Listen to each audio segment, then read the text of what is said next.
அனைவருக்கும் வணக்கம். இந்த லூசு கட்சியுடைய லூசு மாநாடு நடந்து முடிஞ்சிருச்சு. இப்போ தான் விஜய் அவர்கள் பேசி முடிச்சாரு. நம்ம காணொலிக்குள்ளே சீக்கிரம் போயிடுவோம், ஏன்னா நிறைய விஷயங்கள் பேச வேண்டியது இருக்குது. விஜய் அவர்கள் இப்போ தான் பேசி முடிச்சாரு. அவர் பேசிக்கிட்டு இருக்கிறப்போ எனக்கு எப்படி ஃபீல் ஆச்சுன்னா, என்ன பாதிக்கப்பட்டிருக்காருப்பா மனுஷன், சே அப்படின்ட்டு எனக்கு ஒரே பரிதாபமாக போச்சுங்க. அந்த அளவுக்கு பல இடங்களில் வளர்றாப்புலங்க. பல விஷயங்களை நம்ம இந்த காணொலியில் பார்க்க போகிறோம். விஜய் அவர்கள்லாம் பேசுகிறதுக்கு முன்னாடி இருந்தே என்னெல்லாம் ஆச்சு அப்படின்றதெல்லாம் வரிசையாக பார்ப்போம். நிறைய ஃபன் இருக்குது. வீடியோ ஸ்கிப் பண்ணாமல் ஃபுல்லாக பாருங்கள். இப்போ வாங்க ஒவ்வொன்றா பார்க்க ஆரம்பிப்போம். நான் நேற்றுக்குள்ள காணொலியிலே சொல்லியிருப்பேன், அணில்கள் கண்டிப்பாக ஏதாவது மரத்துக்கு மேலே ஏறதுக்கு வாய்ப்பு இருக்குது, அவனுங்களால மரத்துக்கு மேலே ஏறாமல் இருக்கவே முடியாதுன்னு சொன்னேங்க. அதே மாதிரியே பல அணில்கள் மரத்துக்கு மேலேயும் போஸ்ட்டு மேலேயும் அந்த லைட்டு இதுக்கு மேலேயெல்லாம் ஏறி உட்காந்துட்டானுங்க. அதில் ஒரு அணிலை பாருங்கள், மரத்துக்கு மேலே ஏறி உட்காந்துருந்து கொடியை பிடிச்சிட்டு உட்காந்துக்கிட்டு இருக்கு. இந்த அணில்களையும் மரத்தையும் பிரிக்கவே முடியாது, அது வந்து நேச்சுரல், சரிங்களா? அது மாதிரி முக்கியமான ஒரு டாபிக் இருக்குங்க. விஜய் அவர்கள் 234 தொகுதிக்கும் வேட்பாளர்களை அறிவிச்சிட்டாரு இந்த மாநாட்டில். அதெல்லாம் பிறகு பார்ப்போம். ஒரு முக்கியமான ஒரு நிகழ்வுங்க. என்ன தெரியுமா இருக்குது, இந்த அணில்கள்லாம் இந்த கம்பியெல்லாம் போட்டிருப்பாங்க இல்லையா, இந்த கம்பியெல்லாம் ஏறி தாண்டுறானுங்க, அதில் ஏறி குதிக்கிறானுங்க அப்படின்னு சொல்லிட்டு நம்ம காலையில் போட்ட வீடியோவில் கூட அதை தான் பார்த்துருப்போம். அப்படி தாண்டுறானுங்கன்னு சொல்லிக்கிட்டு அந்த கம்பியிலெல்லாம் கிரீஸ் தடவி வச்சுட்டாங்க தாவேக்காவுடைய நிர்வாகிகள். என்ன கொடுமை சரவணன் இது. கொஞ்சம் சுயமரியாதை இருக்கக்கூடிய அணில்கள்லாம் கொந்தளிக்கிறானுங்க, எங்களுக்கு கிரீஸ் போட்டு எங்களை தடுக்கிறீங்களா நீங்கள் அப்படின்னு அழுகுறானுங்க. இதுதான் அணில்களின் நிலைமை. அந்த கம்பியில் கிரீஸ் போட்டதுக்கப்புறம் ஏற முடியாமல் வலிக்கு கிரீஸ் போட்டெல்லாம் எங்களை தடுத்துருவீங்களா நீங்கன்னா அழுகுறானுங்க. டேய் ஏண்டா இப்படி உங்களை கேவலப்படுத்துகிறாங்க, ஏதாவது இருக்கா உங்களுக்குலா சூடு சொர்ற ஏதாவது இருந்தால் அப்படியே எங்கேருந்து எனக்கு இந்த கட்சி மயிரே வேண்டான்னு கிளம்பி போயிருக்கணும்.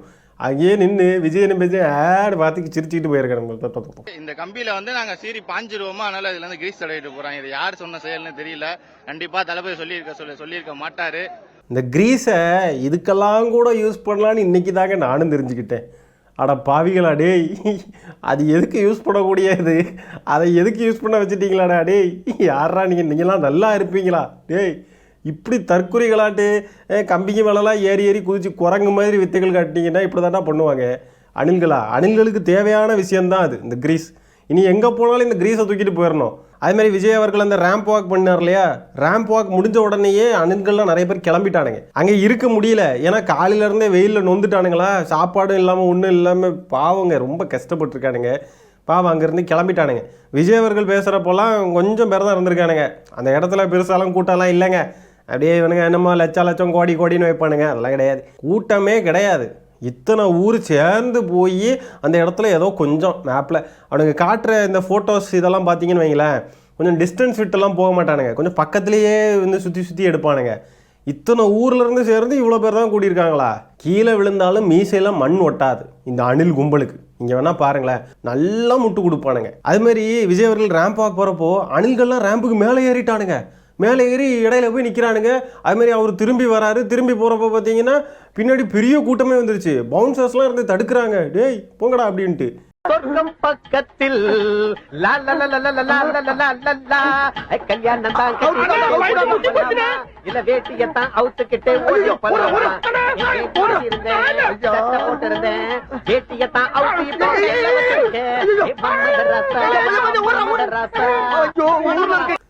இப்படியெல்லாம் பண்ணால் என்னன்னு இதுக்கெல்லாம் தான் நம்ம கிண்டல் அடிச்சுக்கிட்டு இருக்கோம். டே அவரை வரவிடுங்கடா, வந்தாதாண்டா அவர் வந்து இதுக்கு பிறகு எங்கேயாவது வெளியிலலாம் வரணும்னா கொஞ்சமாவது அவர் வந்து ஓப்பனாக வர்றதுக்கு அவருக்கு மனசு வரணும்.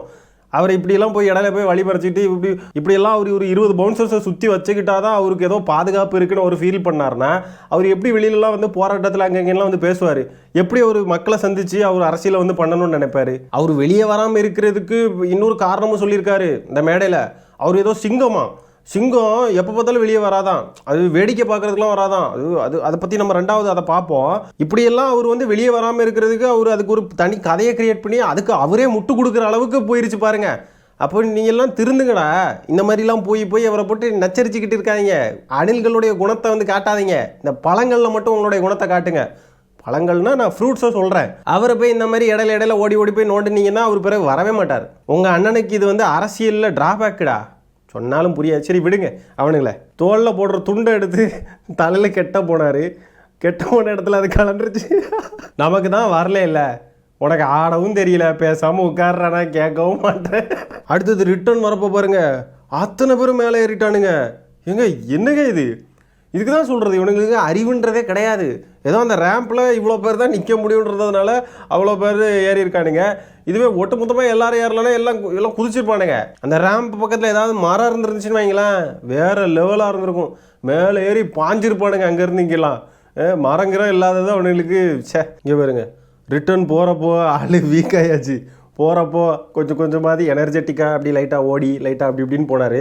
ரிட்டர்ன் வரப்போ நம்ம இவனுங்கிட்ட முடியலையே, பேசாமல் வீட்டில் இருந்துருக்கலாம், இப்படி ஒரு கட்சி ஆரம்பித்து கஷ்டப்பட வேண்டியதாக இருக்கேன்னு சொல்லிட்டு யோசிச்சுட்டு இருக்காரு. அடுத்ததாக ஓய்வு பெற்ற IRS அதிகாரி அருண்ராஜ் அவர்கள் மேடையில் பேசுகிறாரு. அவர் வந்து வசமாக பல்பு வாங்கியிருக்காரு. அதை லைட்டாக பார்ப்போம். கூட்டம் கூட்டினவெல்லாம் தலைவனாக முடியாதுன்னு சொல்லுவாங்க. ஆனால் இது கூட்டம் இல்லை, இது படை. இது கூட்டம் இல்லையா, இது படையாம். இங்க கேட்கிற சத்தம் கூச்சல் இல்ல, இந்த சத்தம் போர் முரசு கொட்டும் சத்தம். போர் முரசு கொட்டுற சத்தம் எப்படி இருக்குன்னு தெரியுமா? இந்த அணில்கள்லாம் கீச்சு கீச்சின்னு கத்துறதெல்லாம் உங்களுக்கு வந்து போர் முரசு கொட்டுற சத்தமா? கொஞ்சமாக மனசாட்சி இருக்கா? அளந்து பேசுங்க. இது கூட்டம் இல்லையா, படையாம். இவங்க எல்லாரும் பாருங்க லூசு மாதிரியே பேசுவாங்க, குழப்பி பேசுவாங்க. நேற்றுக்கு ஒரு பெண்மணி சொன்னாங்க பார்த்தீங்களா, நாங்கள் எங்கள் தளபதியை வந்து நாங்கள் ஆக்டராக பார்க்கல, அவரை தளபதியாக தான் பார்த்துக்கிட்டு இருக்கோம் அப்படின்னாங்க பார்த்தீங்களா. டேய், கூட்டத்தை கூட்டம்னு தானே சொல்ல முடியும், ஆக்டர்னு தான்டா சொல்ல முடியும். ஆக்டரை வந்து தளபதியாக பார்த்தாங்களாம், கூட்டத்தை வந்து படைன்னு சொல்லுவாங்களாம். என்னத்தான் படையோ, மண்ணாங்கட்டி படை. கேக்குதா சார்? கேக்குதா? என்னெல்லாம் அவதூறு பேசுறீங்க? கேட்குதா சார்? கேட்குதான்றாரு. எவனாங்கிறது கத்த மாட்டேங்கிறான். இவர் கத்துவாங்கன்னு எதிர்பார்த்து சொல்லிக்கிட்டு இருக்காரு. அங்கேருந்து எவனுமே ரெஸ்பாண்ட் பண்ண மாட்டேங்கிறான். இப்படி ஒரு பல்பு தேவையா? சொந்த கட்சிக்காரன்களே பல்பு கொடுக்குறானுங்க. என்னெல்லாம் அவதூறு பேசுறீங்க? எங்க தலைவர் கட்சி ஆரம்பிச்சப்ப என்ன கேட்டீங்க? விஜய்க்கெல்லாம் அரசியல் தெரியுமா? அவருக்கு தெரியாதுன்னு சொன்னீங்க. உண்மைதான். அவங்களே அவங்கள கலாய்ச்சிக்கிறாங்க. மக்களே, நம்ம என்ன பண்ணுறது? விஜய் அவர்களுக்கு அரசியலே தெரியாதுன்னு சொல்லிட்டு அவங்க கட்சிக்காரங்களே சொல்கிறாங்க. பாவம், மேடையில் வச்சு இப்படிலாம் அவமானப்படுத்தலாமா? What is this bro? This is very very wrong bro. IRS Arunraj அவர்களே லைட்டாக ஆதவர்ஜுனா பேசுனதை பார்ப்போமா? தெய்வத்தால் ஆகாது எனினும் முயற்சி தன் மெய் வருத்த கூலி தரும். ஐயோ வேண்டாம், ஸ்கிப் பண்ணிடுவோம். விஜய் அவர்கள் பேசுனதை அடுத்தது பார்ப்போம். சிங்கம், ஒரு சிங்கம் எப்போ எதுலையும் பெக்யூலியர் தான். ஒரு முறை சிங்கம் கரிச்சிச்சதுன்னா அந்த சவுண்ட்ல ஒரு 8 கிலோமீட்டருக்கு சும்மா அதிரும், எல்லா திசைகளும் அதிரும். அப்படிப்பட்ட அந்த சிங்கம் வேட்டைக்கு மட்டும்தான் வெளியில வரும், வேடிக்கை பார்க்கறதுக்கெல்லாம் வெளியில வராது. ஆஹா, அப்போது கவின் அவர்கள் இறந்தார் இல்லையா, அது வந்து வேடிக்கை பார்க்குற விஷயமா? ஓ, அப்போது அது வந்து ஒரு முக்கியமான விஷயம் கிடையாதுன்னு சொல்ல வரீங்க உங்களுடைய லாங்குவேஜில் சொல்லணுன்னா. ஓஹோ, எனக்கு வெளியே பெருசாக வர முடியல, எனக்கு ஏசிக்குள்ளே இருந்திருந்து பழகிருச்சு, எனக்கு வெளியே வந்தால் வேர்க்கும், எனக்கு அதெல்லாம் கஷ்டம் அப்படின்னு சொல்லி டைரெக்டாக சொல்ல முடியாது. அதுக்கு முட்டு கொடுக்கறதுக்கு இப்படி ஒரு கதையை தூக்கிட்டு வந்துடுறது. இதுக்கு வந்து விசில் அடிச்சுட்டு இருக்கானுங்க. இந்த படத்தில் சொல்கிற மாதிரி ஒரு டயலாகை வந்து அளந்து விட்டுடுறது. சிங்கம் வேட்டையாடுறதுக்கு மட்டும்தான் வரும், வேடிக்கை பார்க்குறதுக்கு வராது. இந்த மாதிரி டயலாக் விட்டு இந்த கிறுக்கணுங்களை வந்து நம்ப வச்சுக்கிட்டு இருக்கிறது. ப்ராக்டிக்கலாக நீங்கள் வந்து மக்கள் பிரச்சனைக்கு வரமாட்டேன்னு சொல்கிறத நீங்கள் இப்படி ஒரு மாடுலேஷனில் மாற்றி பேசிக்கிட்டு இருக்கீங்க. வெக்கமா இல்லையா? அப்படிப்பட்ட அந்த சிங்கம் அவ்வளவு ஈஸியா எதையும் தொடாது, தொட்டா விடாது. இந்த கவின் அவர்களுடைய கேஸை தொட வேண்டியதானே, தொட்டு இந்த ஜாதின்ற பிரச்சனையை விடாமல் அடிக்க வேண்டியதானே. சும்மா இந்த டயலாகுக்கு மட்டும் குறைச்சல் கிடையாது. சிங்கம் தொடாது, தொட்டா விடாதான். எங்கே விடாமல் அடிங்க பார்ப்போம். இந்த சுர்ஜித்தையும் இந்த ஜாதி வெறி நாய்களையும், ஜாதி ஆதிக்க மனநிலை இருக்கக்கூடிய நாய்களையும் கண்டித்து நீங்கள் வந்து நீங்கள் தொடாமல் விடாமல் அடித்து விரட்டுங்க பார்ப்போம். முடிதான் பார்ப்போம். அதான் பண்ண முடியாதுல்ல. அவர் என்னது சும்மா இந்த டயலாகெல்லாம் விட்டுட்டு போகிறார். இது மட்டும்தான் முடியும். இது வந்து ஜனநாயகன் படத்தோடைய இன்டர்வல் சீன் ஏதாவது இதில் இருந்து தூக்குவாங்க பாருங்கள், இங்கேருந்து கண்டிப்பாக வைப்பாங்க. அதுக்கு தான் இவ்வளோ டயலாக் விட்டுட்டு போயிருக்காரு. அதுமாதிரி இந்த மாநாட்டில் ஒரு பாட்டு வெளியிட்டிருக்காங்க, ஏதோ உங்கள் விஜய் அப்படி இப்படின்னு ஏதோ பாட்டு ஓடிட்டுருக்கு. ஆடியோ லான்ச் ஃபங்க்ஷனுங்க. நம்மளுக்கும் இது புரியாமல் போச்சு. ஆடியோ லான்ச் ஃபங்க்ஷன் நடத்தியிருக்காங்க. அணில்கள் குதூகலமாக என்ஜாய் பண்ணுறதுக்கு ஒரு ஆடியோ லான்ச். அது மட்டும் இல்லாமல் 4-5 பஞ்சு டைலாக்ஸ். இதுதான் அணில்களுக்கு வேணும். சினிமா புத்தியில் இருக்கக்கூடிய ரசிக மனநிலையில் ஊராக இருந்து வந்திருக்கானுங்க. இனிமேல் படமும் பார்க்க முடியாது. சரி, அண்ணனுடைய தரிசனம் வேணுமேனு அதுக்கு தானே வந்திருக்காங்க. அப்போ அவங்களுக்கு என்ன தேவையோ அதுதானே வேணும். அரசியல் எங்கேயா உருப்படியாக பேசுகிறாரா? ஏதாவது பேசினாரா? எப்போ பார்த்தாலும் முதலமைச்சர் அவர்களே, இப்போ இந்த மாநாட்டில் பார்த்தீங்கன்னா முதலமைச்சர் அங்கிள்னு கூப்பிட்றாரு. இவர் அங்கிள் இல்லை, 50 வயசு தாண்டிருச்சு, இவர் அங்கிள் இல்லை. யோ, எனக்கெல்லாம் நீ அங்கிள் தாயா? இவர் 51 வயசான இளைஞரா? இவரே ஒரு அங்கிள் தான் எல்லாருக்கும். இதுக்கு இடையில இவர் வந்து முதலமைச்சரை பார்த்தா அங்கிள்ன்றாரு. விஜய் அவர்கள் சொன்ன சிங்கம் இந்த சிங்கம் தான் அட்டி வாங்கிட்டு ஓடுற சிங்கம். சரி, முதலமைச்சரை பார்த்து அங்கிள்னு சொல்கிறார் இல்லையா? இதே மாதிரியே ஜெயலலிதா அம்மையார் இப்போ உயிரோடு இருந்து அவங்கள பார்த்து ஆன்டி அப்படின்லாம் சொல்லிட்டு இந்நேரத்துக்கு இந்த அரசியல் கட்சி அரசியல் செஞ்சுருக்க முடியுமா? இதுக்கு மேலே மாநாடு நடத்தியிருக்க முடியுமா? இல்லை இதுக்கு மேலே வந்து இவரால் வந்து நிம்மதியாக தான் இருந்திருக்க முடியுமா தமிழ்நாட்டில்? இதை நம்ம கம்பேர் பண்ணி பார்த்தாலே நம்ம முதலமைச்சர் எந்த அளவுக்கு நாகரிகமானவர், எவ்வளோ பண்பானவர் அப்படின்றது இதிலிருந்தே தெரியும். நம்ம முதலமைச்சர் ஏதோ வந்துட்டு இந்த ஹோட்டல்காரங்களுக்கெல்லாம் ஃபோன் பண்ணி யாருக்கு ரூம் கொடுக்காங்கன்னு சொல்லிட்டாங்க, சேரு இது பண்ணுறவங்க ஒப்பந்ததாரர்களுக்கெல்லாம் ஃபோன் பண்ணி யாருக்கு கொடுக்காங்கன்னு சொல்லிட்டாங்க, திமுக காரங்க பாருங்கள் இப்படி பண்ணுறாங்க அப்படி பண்ணுறாங்க அப்படி இப்படின்னு இவனுங்க வந்து பழி சுமத்துறானுங்க இல்லையா? நம்ம முதலமைச்சர் எப்படிப்பட்ட ஒரு பண்பான மனிதராக இருந்தால் இந்த அளவுக்கு பேசுகிறதையும் வந்து அவர் நினச்சார்னா இதை வந்து என்ன வேணா எப்படி வேணால் திசை திருப்பி கொண்டு போயிடலாம்.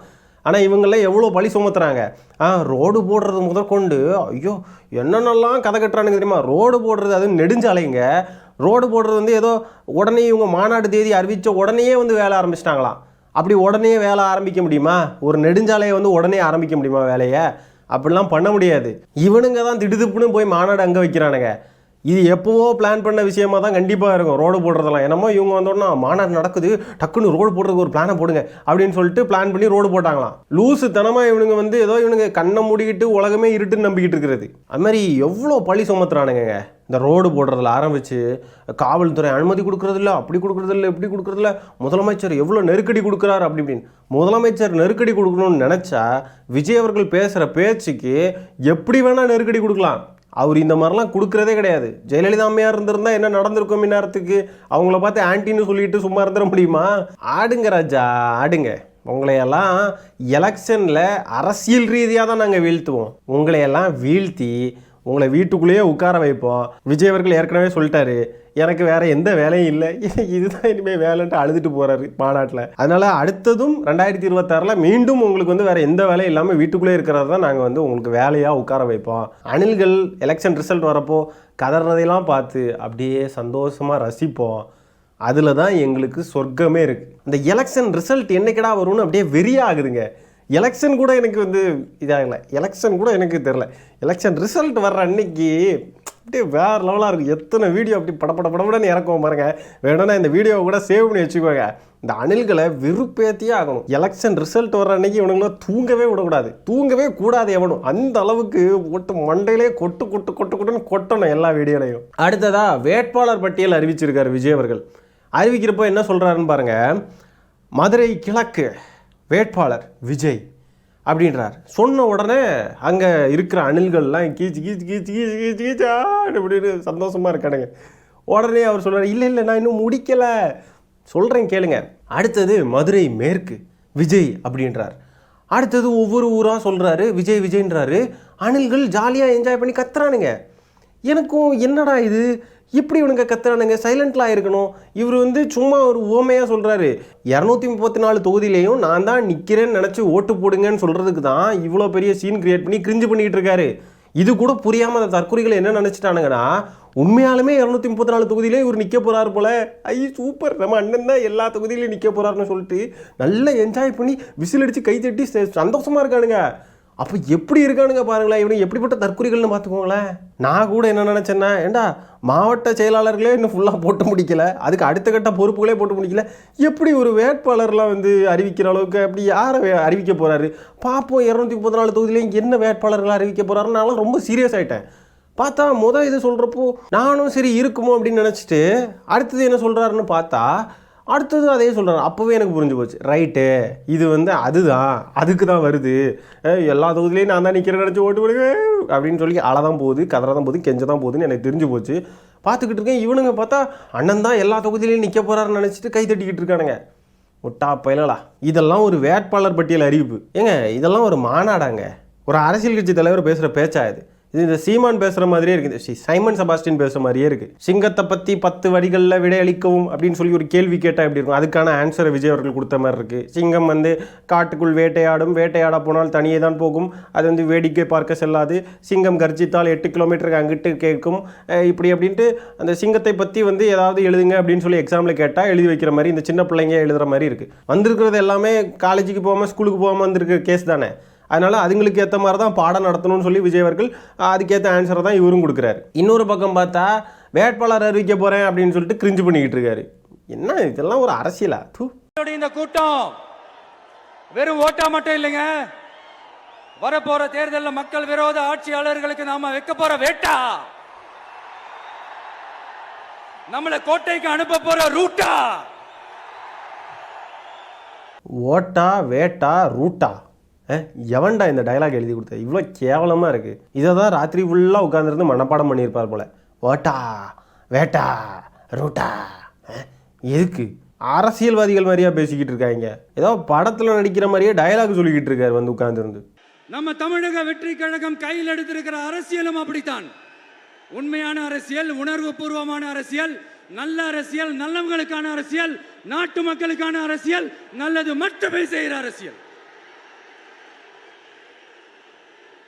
விஜய் அவர்களுடைய அம்மா அப்பாவுடைய ரியாக்ஷனை பார்த்தாலே உங்களுக்கு தெரிஞ்சிருக்கும் என்ன கதைன்னு. இப்போ புதுசாக ஒன்று சொல்ல ஆரம்பிச்சிருக்கிறாங்க. அது என்னடானா, ஆட்சியை பிடிக்கிறதெல்லாம் அவ்வளோ ஈஸி இல்லை இல்லையா. இப்போ அதெல்லாம் விட்டாங்க, இப்போ இங்கே வந்துட்டாங்க.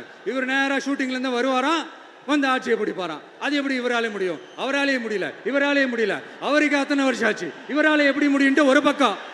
பாவங்க மனுஷன் ரொம்ப பாதிக்கப்பட்டிருக்காருங்க. ஐயோ பாவம், என்னமா புலம்புறாரு பாருங்க. உண்மையாக சொன்னால் அவருக்கு ரொம்ப வார்த்தமாக இருந்திருக்கு. அவர் நினைப்பில் வந்து மண்ணள்ளி போட்டோம் இல்லையா. எப்படிங்க நீங்கள் வந்து ஆட்சியில் உட்காருவீங்க, ஷூட்டிங்கை முடிச்சுட்டு நேராக வந்து எப்படி நீங்கள் சிஎம் ஆக முடியும்? அப்படியெல்லாம் நடக்காது, நிறைய அனுபவம் வேணும்னு சொல்லி உண்மையை எடுத்து சொன்னது அவருக்கு ரொம்ப கஷ்டமாக போச்சு. ஏன்னா அவர் தனி உலகத்தில் வாழ்ந்துட்டு இருந்திருக்காரு, நம்ம தாண்டா சிஎம் அப்படின்னு. அதுக்கு எடுக்கிற மாதிரி பேசினா அவருக்கு வலிக்காதா? அதனால இப்படி புலம்புறாரு அவர். எல்லாரும் அப்படி சொன்னாங்க. ஏன் விஜய் அவர்களே இப்படி சின்ன பிள்ளை மாதிரி அழுறீங்க? பார்க்கவே பாவமாக இருக்குது. நீங்கள் எப்படி அரசியலுக்குள்ளெல்லாம் வந்து எப்படி நீங்கள் சஸ்டெயின் ஆவீங்க? உண்மையாலவே சிரிப்பு அடக்க முடியலைங்க. வேறு வழி இல்லை, பேசணும். வீடியோவில் சிரிச்சுக்கிட்டு இருந்தாலும் வந்து வீடியோ பண்ண முடியாது. அதனால சிரிக்கிறத தனியாக கட் பண்ணி தூக்கி தூரம் எறிஞ்சிட்டு பேசுகிறத மட்டும்தான் உங்களுக்கு காட்டிக்கிட்டு இருக்கேன். இன்னொரு பக்கம் கூட்டம்லாம் ஓகே தான், அது எப்படி ஓட்டா மாறும் அப்படின்றது இன்னொரு பக்கம். பார்த்தீங்களாங்க, லிட்ரலாக கதற மாதிரி தானே இருக்குது. அவர் நார்மலாக இல்லைங்க, பாவங்க. ஒரு காலு தரையில் இல்லைங்க. முதல்ல காலை தரையில் வைங்க, அப்புறம் வந்து இதெல்லாம் சொல்லுங்க. மாபெரும் பெண்கள் சக்தி நம்மளோட இருக்கிறாங்க, மாபெரும் இளைஞர்கள் சக்தி நம்மளோட இருக்கிறாங்க, ஒட்டுமொத்த தமிழ்நாட்டு மக்களுடைய சக்தி நம்மளோட நிற்கிறாங்க. அப்படி இருக்கும்போது இந்தங்க இப்படி கூவி கூவி விற்கிறாரு கட்சியை. மாபெரும் இளைஞர் சக்தி நம்மக்கிட்ட இருக்காங்க, பெண்கள் சக்தி நம்மக்கிட்ட இருக்காங்க, மக்கள் சக்தி நம்மக்கிட்ட இருக்காங்க. எதுக்கு இப்படி வந்து கூவி கூவி விற்கிறாரு? நினச்சேன் ராஜ்மோகன் அவர்கள் மேடைக்கு மேடை இடியாப்போன்னு சொல்கிறப்போவே நினச்சேன் இவங்க ஏதோ வியாபாரத்தில் இறங்க போகிறாங்க, இளைஞர்கள் பெண்கள் இவங்க கிட்டேலாம் ஏதோ வந்து ப்ராடக்ட் வியாபாரம் பண்ண போகிறாங்க. எனக்கு தெரிஞ்ச அநேகமாக இடியாப்பம் விற்பனை செய்ய போகிறாங்கன்னு நினைக்கிறேன். எல்லாருமே தெருவா. அதனால தாங்க வீதிக்கு வீதி, நாட்டுக்கு நாடு, வீட்டுக்கு வீடுன்னெலாம் வந்து அந்த பேரணியில், வெற்றி பேரணியில் தமிழ்நாடுன்னு சொல்லி ரெடி பண்ணாங்களா. ஓ, அதெல்லாம் இப்போ இதுக்காக தான். பார்த்தீங்களா, நான் கண்டுபிடிச்சிட்டேன். அப்படி போகுதா கதை? இடியாப்பம் பிஸ்னஸ் பண்ண போகிறீங்களா? அதுக்கு தான் இப்படி கூவி கூவி கூப்பிட்டுக்கிட்டு இருக்கீங்க. இளைஞர்கள் கூட்டம் இருக்குது, பெண்கள் கூட்டம் இருக்குது, மக்கள் கூட்டம் இருக்குது. வாங்க வாங்க. ராஜ்மோகன் ஒரு பக்கம் இடியாப்போன்றாரு. அப்போ எல்லாரும் சேர்ந்து இடியாப்பம் விற்கிற பிஸ்னஸ் ஆரம்பிக்க போகிறீங்க. எங்ககிட்ட வாங்க, இடியாப்போ நல்லா இருக்கும். அதுக்கு தானே. அது மட்டும் இல்லாமல் ராஜ்மோகன் அவர்கள் இந்த மேடையில் ஆரம்பிக்கிறதுலேருந்து முடிக்கிற வரைக்கும் அப்பப்போ ஒரு வார்த்தை சொன்னார். என்ன தெரியுமா? சந்திரன் வந்தால் சூரியன் மறைந்து விடும், இதோ பாருங்கள் உங்கள் சந்திரன் வருகிறது, சூரியன் மறைய போகிறது அப்படி இப்படின்னு. அங்கே ரியலாகவே விஜய் அவர்கள் வர நேரம் அங்கே வந்து ஈவினிங் டைம்லேயே சூரியன் மறைகிறதையும் சுட்டி காட்டுறாரு.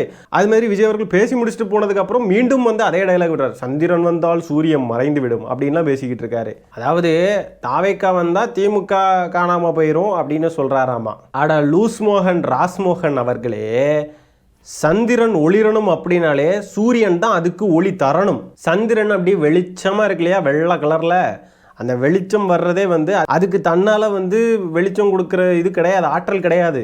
சூரியன் தான் அதுக்கே வெளிச்சம் கொடுக்குது. இது முதல்ல தெரியுமா ஏதாவது? ஆல்சோ சந்திரன் வர்ற நேரத்தில் உலகத்தில் இருக்கிற மக்கள் எல்லாரும் அவங்கவுங்க வீட்டில் லைட்டை போட்டுக்கணும், தெருவில் லைட்டை போட்டுக்கணும்.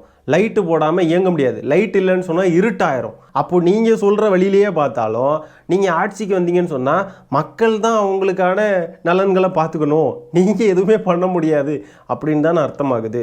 ஆனால் சூரியன் இருக்கிறப்போ சூரியன் டைரெக்டாக வெளிச்சம் கொடுக்கும், மக்கள் லைட்டு போட வேண்டிய அவசியமே கிடையாது. நீங்கள் சூரியனை ஒழிக்கிறத பற்றி மட்டுமே பேசிக்கிட்டு இருக்கீங்க. உங்களுக்கு சூரியனை ஒழிக்கணும்னே பேசிக்கிட்டு இருக்கீங்க.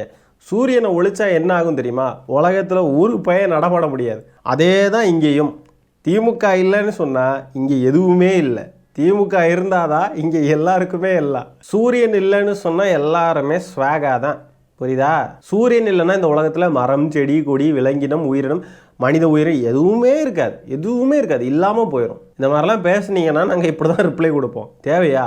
அவன் பொருளை எடுத்து அவனே போடுற கதை தான் இங்கே நடக்கும். நம்ம இப்படி ஒன்று பேச போகிறோமே, இது இவங்க வந்து எப்படியாவது நமக்கு எதிராக திருப்பிடுவாங்க அப்படின்னா உங்களுக்கு தெரியாதா?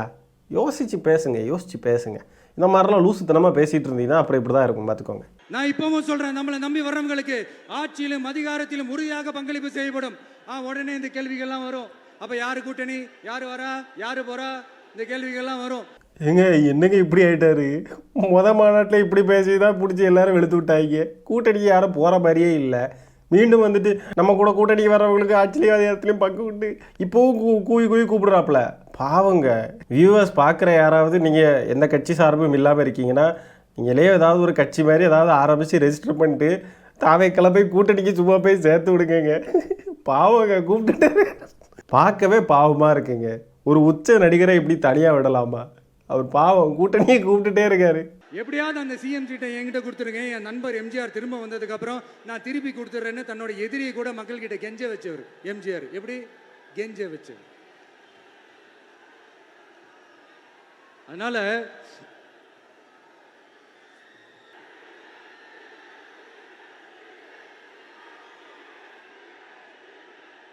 மறந்து போச்சு. ஆனால் பாருங்கள், கலைஞர் மேலே காலமாக பல அவதூறுகளை பரப்பிக்கிட்டே இருப்பாங்க. அதில் இதுவும் ஒன்று. அந்த சிஎம் சீட்டை எப்படியாவது என்கிட்ட கொடுத்துருங்க, அவர் திரும்ப வந்ததுக்கப்புறம் நான் மறுபடியும் தந்துடுறேன் அப்படின்னு சொல்லிட்டு கலைஞர் அவர்கள் வந்து சொன்னாராம். அப்படி வந்துட்டு இப்படி ஒரு அவதூறை வீணாக பரப்பிக்கிட்டு இருக்காங்க. இதை நம்பிக்கிட்டு இந்த தற்கொலையும் பரப்பிக்கிட்டு இருக்கு. கலைஞர் எப்போ அப்படி சொன்னாரா எங்கேயாவது? அதுக்கு ஏதாவது ஆதாரம் இருக்கா? அப்படியே போகிற போக்கில் அடிச்சு விட்டுட்டு போயிடுறது இல்லையா? தெரியுமோ தெரியாதோ, தெரிஞ்சு தான் பரப்புவாங்கன்னு நினைக்கிறேன். எனக்கு தெரிஞ்சே வேணும்னே வந்து கலைஞருடைய நேமை டேமேஜ் பண்ணணும் அப்படின்னு பரப்புறது தான். இதோட விஜய் அவர்கள் பேசுனதை இன்னைக்கு வீடியோவில் இது வரைக்கும் பார்ப்போம். நாளைக்கு அடுத்த வீடியோலையும் கண்டினியூ பண்ணணும். ஏன்னா இந்த வீடியோவே லெங்க்த்தாக போகும். அதனால் ரொம்ப லெங்க்த்துக்கு போயிட வேண்டாம் அப்படின்ட்டு சொல்லிட்டு தான் இதோட நிறுத்திக்கிறேன். நாளைக்குள்ள வீடியோவில் இன்னும் நிறையா பார்க்க போகிறோம். அடுத்ததான் நம்ம ஒரு காணொளி பார்ப்போங்க. அந்த காணொளியில் ஒரு பெண்மணி சொல்கிற விஷயத்தை பாருங்கள், கடுப்பாகும் பார்க்குறதுக்கே. பாருங்கள். எங்க வீட்டுக்காரோட எனக்கு விஜய் தான் பிடிக்கும். வீட்டுக்காரரை விட விஜய் அவர்களை தான் பிடிக்கும். இது உங்கள் வீட்டுக்காரருக்கு தெரியுமா? வீட்டுக்காரருக்கு தெரிஞ்சும் அவர் வந்து சும்மா இருக்காரா? அவர் கோவம்லாம் வரலையா? அவர் வந்து ஓகே, உனக்கு என்னை விட விஜய் அவர்களை தான் பிடிக்குமா, ஓகே அப்படின்ட்டு இருக்காரோ? இப்படி சொல்லிட்டு ஒரு சிரிப்பு வேற, வெக்கமா இல்லையா? சரி மக்களே, அடுத்த காணொலியில் நம்ம இன்னும் நிறைய விஷயங்கள் பேச வேண்டியது இருக்குது. இந்த காணொலியை நான் இதோட என் பண்ணிக்கிறேன். வீடியோ பிடிச்சிருந்தா ஒரு லைக்கை தட்டி விட்டுருங்க. சேனலை சப்ஸ்கிரைப் பண்ணி வச்சுக்கோங்க. அந்த பெல் ஐக்கான் இருக்கும் பார்த்தீங்கன்னா, அந்த சப்ஸ்கிரைப் பட்டன் பக்கத்தில், அதை கிளிக் பண்ணி ஆலில் போட்டு வச்சுக்கோங்க. சரியா? இந்த காணொலியை நான் அதோட என் பண்ணிக்கிறேன். நன்றி, வணக்கம்.